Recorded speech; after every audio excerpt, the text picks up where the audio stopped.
ना छुपाऊंगा, सबको बताऊंगा, तुझको कसम से मैं अपना बनाऊंगा। तू है सनम मेरा प्यार, ओए मेरा दिल तेरा आशिक। तू है सनम मेरा प्यार, ओए मेरा दिल तेरा आशिक। सपनों में आऊंगी, नींदें उड़ाऊंगी, तुझको कसम से मैं अपना बनाऊंगी। मैंने छुपाया कई बार, ओए मेरा दिल तेरा आशिक। मैंने छुपाया कई बार, ओए मेरा दिल तेरा आशिक।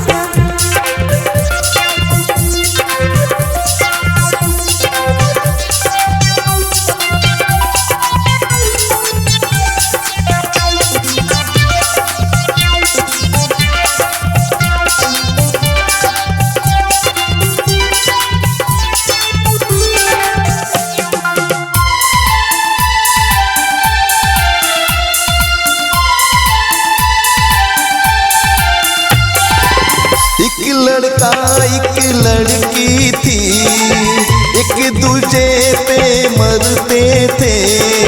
राजे वफा बतलाने से वो दोनों तो डरते थे। पागल दिल ना माना, बन ही गया अफसाना।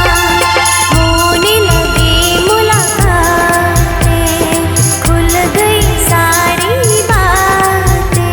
हो ऐसे न जाऊंगा, मस्ती लुटाऊंगा, गालों से तेरे मैं लाली चुराऊंगा। मैंने किया है इकरार, ओए मेरा दिल तेरा आशिक।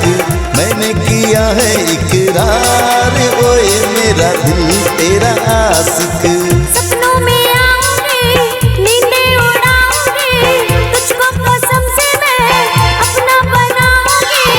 मैंने छुपाया कई बार, ओए मेरा दिल तेरा आशिक।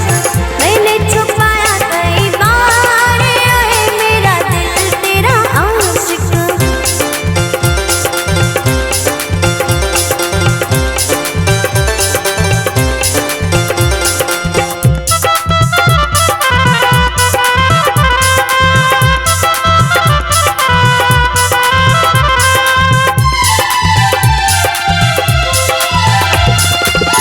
मैंने तुझको चाहा है, प्यार में जीना मरना है।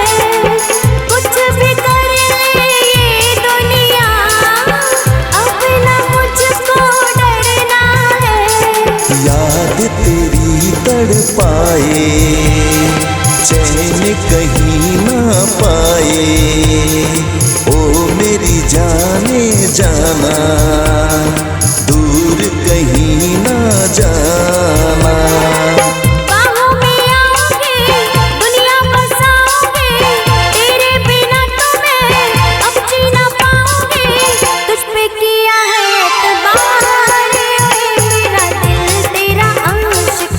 तुझ पे किया है एतबार, ओए मेरा दिल तेरा आशिक। हो अब ना छुपाऊंगा, सबको बताऊंगा, तुझको कसम से मैं अपना बनाऊंगा।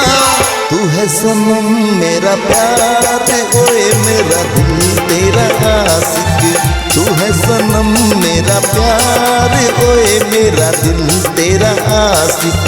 मैंने छुपाया कई बार, ओए मेरा दिल तेरा आशिक। तू है सनम मेरा प्यार, ओए मेरा दिल तेरा आशिक।